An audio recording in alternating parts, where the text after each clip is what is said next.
ഈ ആവശ്യ സാധനങ്ങൾക്ക് വില കുറയണമെങ്കിൽ കമ്പനി കറക്റ്റ് ആയിട്ട് മോണിറ്റർ ചെയ്യണം ഗവൺമെന്റ്. ഉദാഹരണത്തിന് ഇപ്പൊ സിമെന്റിന് 10% GST കുറഞ്ഞിട്ടുണ്ട്.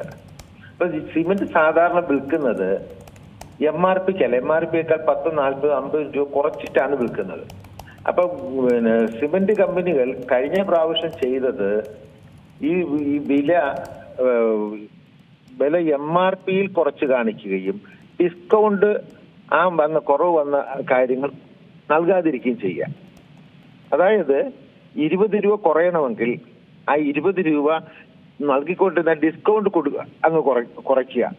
അപ്പൊ വില മേലിൽ നോക്കുമ്പോൾ വില കുറവായിരിക്കും MRP, പക്ഷെ താഴെ ഇവർക്ക് ലഭിച്ചുകൊണ്ടിരുന്നതിന്റെ വിലയ്ക്ക് തന്നെ ആയിരിക്കും ഉപഭോക്താവിന് ലഭിക്കുന്നത്. എന്നതുപോലെ പല കമ്പനികളും അങ്ങനെ മുൻകാലങ്ങളിൽ ചെയ്തിട്ടുണ്ട് GST കുറച്ചപ്പം. അപ്പൊ അത് മോണിറ്റർ ചെയ്യണമെന്നാണ് കേന്ദ്ര ഗവൺമെന്റിനോട് ഈ നയം പ്രഖ്യാപിച്ചപ്പോൾ തന്നെ ഞങ്ങൾ ആവശ്യപ്പെട്ടിട്ടുള്ളത്. അതുപോലെ തന്നെ MRP എന്ന് പറയുമ്പോൾ ഉദാഹരണത്തിന് പാലിന്റെ വില 5% GST ഉണ്ടാകും. അതിന് 28 രൂപയായിരുന്നു. ഇനി അത് കുറയുമ്പം അത് ചില്ലറ പൈസകളിലേക്ക് വരും. അത് ഉപഭോക്താവിനും കച്ചവടക്കാരനും ബുദ്ധിമുട്ടുണ്ടാക്കും. അതിന് ചെയ്യേണ്ട അത്തരം ഐറ്റങ്ങൾക്ക് ക്വാണ്ടിറ്റി കൂട്ടുക, അങ്ങനെ കറക്റ്റ് ചെയ്യുക. അല്ലാതെ 20 പൈസ 30 പൈസ എന്നൊക്കെ പറഞ്ഞ് ഇന്നത്തെ കാലത്ത് വാങ്ങിക്കാനും കൊടുക്കാനും ഒക്കെ ബുദ്ധിമുട്ടാണ്. അങ്ങനത്തെ പ്രശ്നമുണ്ട്. പിന്നെ എന്തായാലും ഇന്നാണ് അത് നിലവിൽ വന്നിരിക്കുന്നത്. കമ്പനികളുടെ രീതി പഴയതുപോലാണോ ഇനി അഥവാ ഉപഭോക്താവിന് പ്രയോജനപ്പെടുന്ന രീതിയിലാണോ എന്നുള്ളത് നമുക്ക് ഇനി അവരുടെ കമ്പനികളുടെ പ്രൈസ് ലിസ്റ്റ് കാണുമ്പോൾ കറക്റ്റ് പറയാൻ പറ്റും. ഇപ്പൊ തന്നെ വാഹനങ്ങൾക്ക് വില കുറച്ചു എന്ന് പറയും. ഇപ്പൊ കുറച്ചത് ഓക്കെയാണ്, പക്ഷേ അടുത്ത 5-6 മാസം കഴിയുമ്പോൾ ഈ വില കൂട്ടാം. അവർക്ക് എത്രയാണോ കുറഞ്ഞ ആ GST മാത്രം കുറഞ്ഞു കിട്ടിയത് ആ വിലയും കൂടെ അവർ കൂട്ടിക്കൊടുത്താൽ നമുക്ക് എന്ത് ചെയ്യാൻ പറ്റും? അപ്പൊ ഗവൺമെന്റ് തലത്തിൽ ഇതുമായി ബന്ധപ്പെട്ട് ഇതിനെ നിയന്ത്രിക്കുവാനോ ഒന്നും ഒരു വ്യവസ്ഥാപിതമായ നിയമമില്ല രാജ്യത്ത്. അവിടാണ് ശ്രദ്ധിക്കേണ്ടത്. കാരണം കുറച്ചത് കൊണ്ട് രാജ്യത്തിനും ഗുണം കിട്ടുന്നില്ല, ജനങ്ങൾക്ക് ഗുണം കിട്ടുന്നില്ല, കോർപ്പറേറ്റുകൾക്ക് മാത്രം ഗുണം കിട്ടുന്ന രീതിയിൽ ആകരുത് ഇതിന്റെ അവസാന ഘട്ടം വരുമ്പം. അതാണ് ഞങ്ങൾക്ക് പ്രത്യേകിച്ച് പറയാനുള്ളത്. അതായത് താങ്കൾ പറയുന്നതാണെങ്കിൽ ഇപ്പോൾ വില കുറയുന്നു എന്നുള്ളതൊക്കെ പറയുമ്പോൾ പിന്നീട് ഒരു കാലത്ത് ഇത് വില കൂടുകയാണെങ്കിൽ അത് ഏറെ ബുദ്ധിമുട്ടാവും, അത് പരിശോധിക്കേണ്ടതാണ് എന്നുള്ളതാണല്ലേ? അതെ അതെ. ഇപ്പോൾ തന്നെ പല കമ്പനികളിലും എന്താ ചെയ്യുന്നതെന്ന് കണ്ടറിയണ്ടായിരിക്കും. പ്രകടമായി നമുക്ക് മനസ്സിലാകുന്നത് കാർ കമ്പനികൾ വില കുറയ്ക്കുന്നു എന്നുള്ളതാണ്. ഈ കാർ കമ്പനികൾ ഇപ്പൊ വില കുറയ്ക്കാതെ പറ്റത്തില്ലല്ലോ, കാരണം ഇപ്പൊ പ്രത്യക്ഷത്തിൽ നമുക്ക് കാണാം. പക്ഷെ 2-3 മാസം കഴിഞ്ഞ് ഇതിന് ഈ വണ്ടിക്ക് വില കൂട്ടുന്നതിന് യാതൊരു വിധമായ മാനദണ്ഡമില്ലല്ലോ. അവരല്ലേ തീരുമാനിക്കുന്നത്, കമ്പനിക്കാരല്ലേ തീരുമാനിക്കുന്നത്.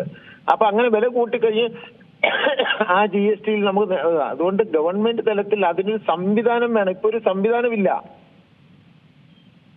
അതാണ് ഏറ്റവും പ്രധാനമായിട്ട് ശ്രദ്ധിക്കേണ്ടത്. നമ്മൾ GST കുറച്ചത് കൊണ്ട് ജനത്തിനത് പ്രയോജനം കിട്ടണം. ഇത് കച്ചവടക്കാരനും കിട്ടത്തില്ല, ജനത്തിനും കിട്ടത്തില്ല. കോർപ്പറേറ്റുകളെ കൂടുതൽ ശക്തന്മാരാക്കാനും കൂടുതൽ സാമ്പത്തിക ശക്തി ആക്കാനും വേണ്ടുന്ന തരത്തിലാകരുത് ഈ നിയമമെന്നാണ് ഞങ്ങൾക്ക് പറയാനുള്ളത്. കഴിഞ്ഞ കാലം അങ്ങനെ സംഭവിച്ചിട്ടുണ്ട്. മറ്റൊരു കാര്യമുള്ളത്, ഇപ്പോൾ നിലവിൽ പ്രോഡക്റ്റുകളെല്ലാം വിപണിയിൽ സജീവമാണ്. അപ്പോൾ അതിൻ്റെയൊക്കെ വില MRPയിൽ മാറ്റം വരേണ്ടതുണ്ടല്ലോ. ഇപ്പോൾ വില കുറയുന്ന സാധനങ്ങൾ അതെങ്ങനെയായിരിക്കും നിങ്ങൾ കച്ചവടം ചെയ്യാൻ ഉദ്ദേശിക്കുന്നത്? ഇപ്പോൾ അല്ല, അതിപ്പോ ഞങ്ങൾ അത് GST കുറച്ച് തന്നെ കൊടുക്കാനാണ് ഞങ്ങൾ നിർദ്ദേശം കൊടുത്തിരിക്കുന്നത്. എത്രയാണോ GST ഇല്ലാത്തതിന് GST ഇല്ലാത്ത രീതിയിലും 12 എന്നുള്ളത് 5 ആയതിന് ആ രീതിയിലും 28 എന്നുള്ളത് 18 ആയ ആ രീതിയിൽ തന്നെ കൊടുക്കും. അപ്പൊ നമുക്കിപ്പോ കിട്ടിയിരുന്ന വിശദീകരണം ഇൻപുട്ടായിട്ട് ആ ടാക്സ് നമുക്ക് കിട്ടുമെന്നുള്ളതാണ്. അടുത്ത കണക്ക് കാണിക്കുമ്പോൾ നമുക്ക് ഇൻപുട്ടായിട്ട് ആ ടാക്സ് ലഭിക്കുമെന്നുള്ളതാണ്. അപ്പം അതുകൊണ്ട് അതിനകത്ത് വലിയ ആശങ്കയില്ല. നമുക്കുള്ള ആശങ്ക ഇതാണ്, നമ്മൾ GST കുറയുകയും വില കുറയുകയും ചെയ്യണം. അത് ഗവൺമെന്റ് ശ്രദ്ധിക്കണം. GST കുറച്ചു ഗവൺമെന്റ് നഷ്ടം വരുത്തുകയും കമ്പനിക്ക് ലാഭം ഉണ്ടാകുന്ന രീതിയിലാകരുത് ഈ പരിഷ്കരണം. തീർച്ചയായും കേന്ദ്ര ഗവൺമെന്റ് നയത്തെ ഞങ്ങൾ സ്വാഗതം ചെയ്യുന്നു. അപ്പൊ അത് ജനത്തിന് പരിപൂർണമായി ലഭിക്കുന്ന തരത്തിലായിരിക്കണം. ഇതിന്റെ മോണിറ്ററിംഗ് കറക്റ്റായി നടക്കണം. കമ്പനികളെ വീക്ഷിക്കണം, അതിന് നിയമങ്ങൾ ഉണ്ടാകണം. അതാണ് പറയാനുള്ളത്.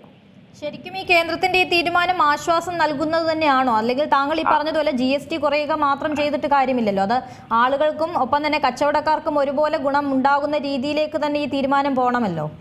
പോണം.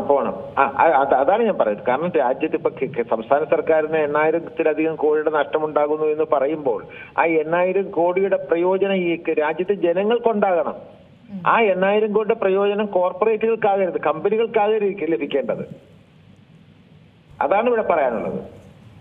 ഇതിപ്പോ എത്ര ദിവസം, അല്ലെങ്കിൽ ഇതിപ്പോൾ തുടക്കമേ ആയിട്ടുള്ളൂ, ഇന്നു മുതൽ ഇപ്പോൾ എത്ര ദിവസത്തിനുള്ളിൽ നമുക്ക് മനസ്സിലാവും ഇതിലിപ്പോ ഒരു നഷ്ടമാണോ ഇതിൽ ഉണ്ടാകാൻ പോകുന്നത് എന്നുള്ളൊരു പിക്ചർ നമുക്ക് എപ്പോഴത്തേക്ക് മനസ്സിലാവും ഈ കച്ചവടക്കാരെ സംബന്ധിച്ച്? അല്ല, ഞങ്ങളിലിരിക്കുന്ന സ്റ്റോക്കിന് മുഴുവൻ ഞങ്ങൾ ഇപ്പൊ ചെയ്യുന്നത് ഇപ്പോഴത്തെ നിലവിലുള്ള പുതിയ GST തന്നെ കൊടുക്കാനാണ് പറഞ്ഞിരിക്കുന്നത്. ഇപ്പൊ കേരളത്തിൽ ലക്ഷോപലക്ഷം വ്യാപാരികളുടെ ഇരിക്കുന്ന കോടാനുകോടി രൂപയുടെ GST അടച്ചു വാങ്ങിക്കപ്പെട്ടിരിക്കുന്ന സാധനങ്ങൾക്ക് അവർ ആ GST കുറച്ചു തന്നെ കൊടുത്തിരിക്കും ഇപ്പോൾ. അപ്പൊ നിങ്ങൾക്ക് അതിന് നഷ്ടം വരില്ലേ? ഞങ്ങൾക്ക് നഷ്ടം വരില്ല, ഞങ്ങൾക്ക് ഇൻപുട്ടായിട്ട് ലഭിക്കും. അതായത് നമ്മളിപ്പം 1 ലക്ഷം രൂപ GST പിരിക്കുന്നെങ്കിൽ നമ്മൾ അടച്ചിരിക്കുന്ന GST എത്രയാണോ അത് കഴിഞ്ഞ് ബാക്കി നമ്മൾ അടച്ചാൽ മതിയല്ലോ. അപ്പൊ അത്തരത്തിൽ നമുക്ക് GST നമുക്ക് ഇൻപുട്ട് എടുക്കുന്നതുകൊണ്ട് നഷ്ടം വരില്ല. ഏറ്റവും പുതിയ വാർത്തകളും വിശേഷങ്ങളും വിരൽ തുമ്പിലറിയാൻ സീ മലയാളം ന്യൂസ് എല്ലാ ഡിജിറ്റൽ പ്ലാറ്റ്ഫോമുകളിലും ലഭ്യം.